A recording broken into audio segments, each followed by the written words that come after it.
Hello again, everybody. Welcome to Gamecock Central Radio. It's Emerson Phillips with Gamecock great Kip Bouknight for a baseball report today. The Gamecocks win this weekend series against 25th-ranked Wright State, but South Carolina falls in Game 3 today. Second straight Sunday to open the season that the Gamecocks have had a chance for a sweep, but just not been able to get it done. 4-3, the Gamecocks a winner on Friday. The Gamecocks won 10-5 on Saturday, but today Wright State bounces back for a 5-1 win. Kip, Wright State's a good ball club. They took 2 out of 3 from Clemson last weekend at Doug Kingsmore.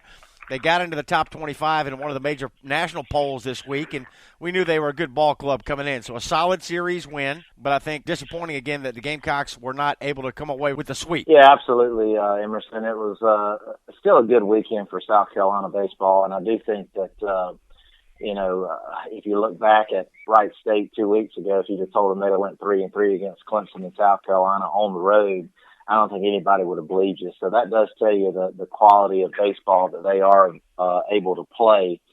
So having said that, South Carolina, obviously we're used to seeing them get sweeps in scenarios like this and situations, but today they just after getting off to winning Friday and Saturday, just couldn't close out the sweep today, but certainly still early, and a lot of guys are getting a chance to play, and this is when you've really got to, sit back and just, realize it's a long season, and hopefully they're going to learn from some of the mistakes they're making and be able to make adjustments moving forward. Gamecocks won Friday 4-3. Alex Destino with a 2-out double in the bottom of the 7th that broke a 3-3 tie, and 3 Gamecock pitchers combined for 16 strikeouts. In that bottom of the 7th, T.J. Hopkins drew a 2-out walk, and then Destino doubled to the gap in left center. Gamecocks won at 4-3. Senior right-hander Coley Bowers earned the win in relief and is now 2-0 on the year. He pitched 1 inning, did not allow a hit, struck out 1. Junior right-hander Tyler Johnson struck out the side in the top of the 9th for his second save of the year. Gamecocks scored 2 runs in the bottom of the 1st. Hopkins and Destino singled. A wild pitch advanced both runners, and then Matt Williams drove in both runners with a single to center field. Madison Stokes hit a solo homer to left in the bottom of the 4th for a 3-0 Gamecock lead.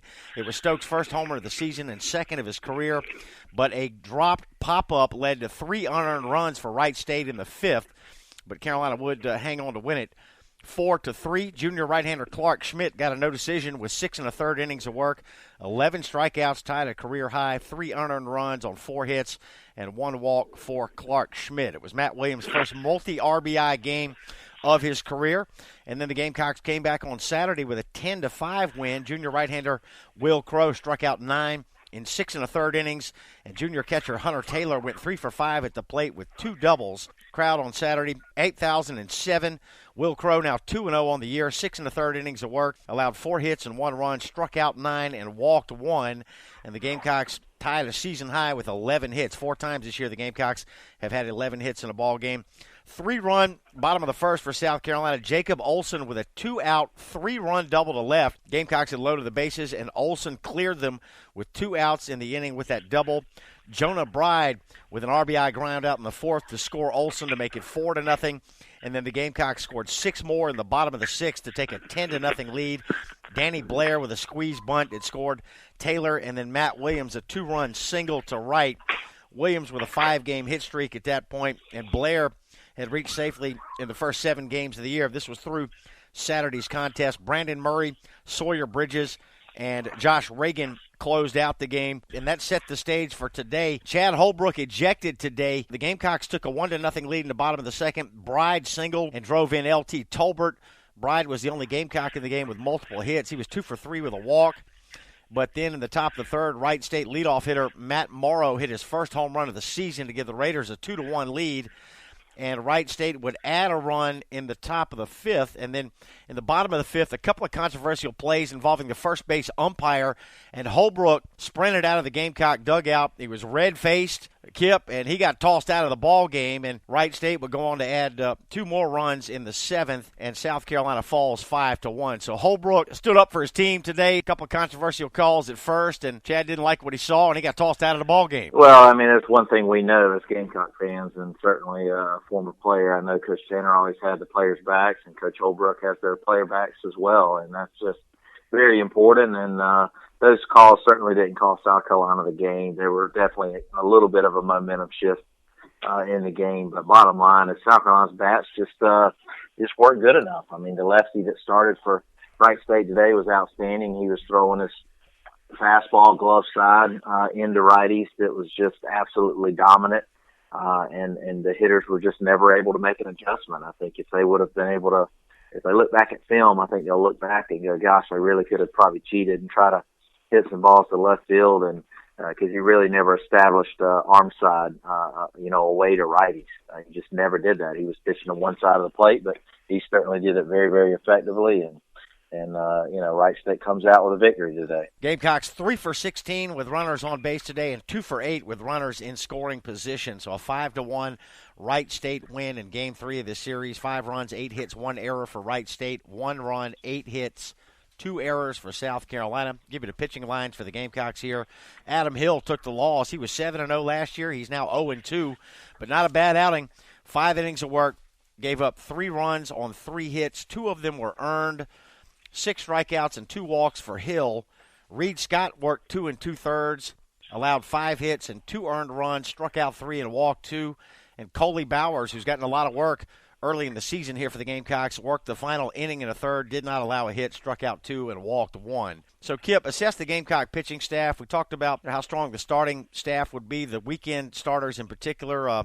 Very good with Schmidt and Hill a year ago, and then Will Crow returning from surgery a couple of years ago to the Gamecock starting rotation. So that with the depth of the bullpen, we felt like the pitching staff would be strong, and it's been very good to this point in the season. It has been, and I think that it can only get better as guys, increase their roles and realize, what they're doing and when they're coming in games and just, the overall staff establishing the roles. I think that makes a huge difference. But guys are, Coley Byers has certainly been outstanding out of the bullpen, and I think you'll start to see him get a good bit more work here over the next 3 or 4 weeks for sure.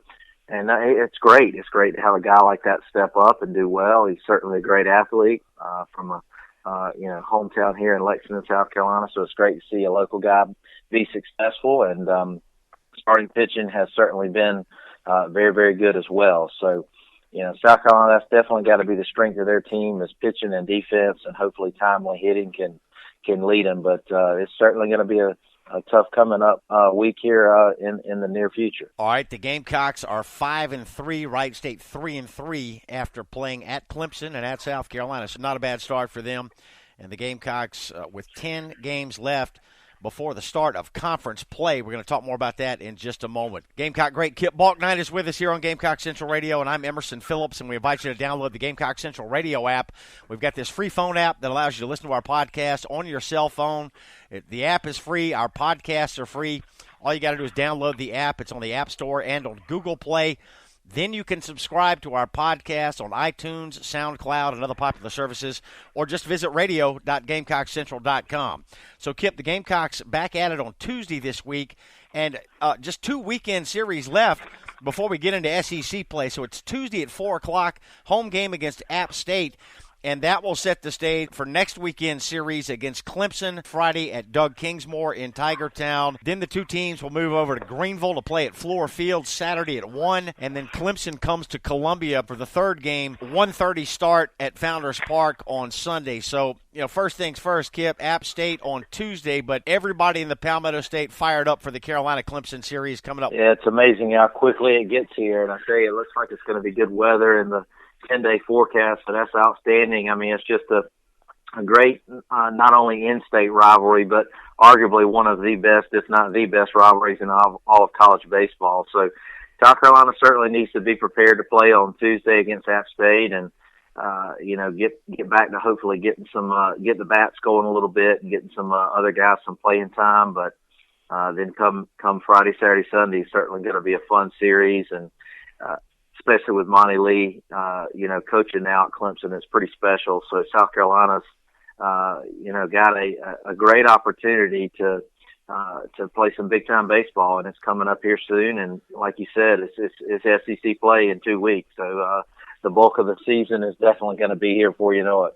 Yeah, Monty Lee worked at South Carolina. He worked with Ray Tanner, with Chad Holbrook before he got the College of Charleston job, and he did a fantastic job down there and now he is at Clemson in his second year. And, Kip, he apologized to Clemson fans after they lost 2 out of 3 to Wright State last weekend. He went in the press room after the game on Sunday, and the first thing he did is he apologized to Clemson fans. He felt like his ball club didn't represent very well. Well, that's certainly not surprising. Monty is he wears his emotions on his sleeve. I love him to death. He's a great guy. I worked out with him for about 4 or 5 years in the off season when I was still playing professionally, and he's just a superhuman being, a great baseball man, a great coach, and I think arguably one of the best hitting coaches in all of college baseball.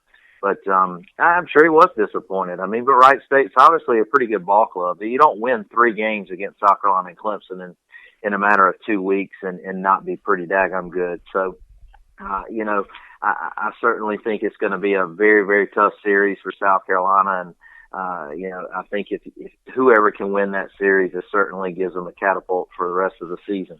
Yeah, that'll be fun next weekend. Friday night at Clemson, Saturday at Floor Field in Greenville, and then Sunday in Columbia. Monty Lee is from the Midlands. He went to Lugoff Elgin High School. Kip, I saw him play a lot of games in high school. He hit leadoff, and he played center field, and he was a tremendous base runner and just a real hard-nosed baseball player, as you would expect, and had a fantastic career at the College of Charleston, and now, he is head coach at Clemson and really was one of the bright rising coaching stars, I think, after what he did at College of Charleston.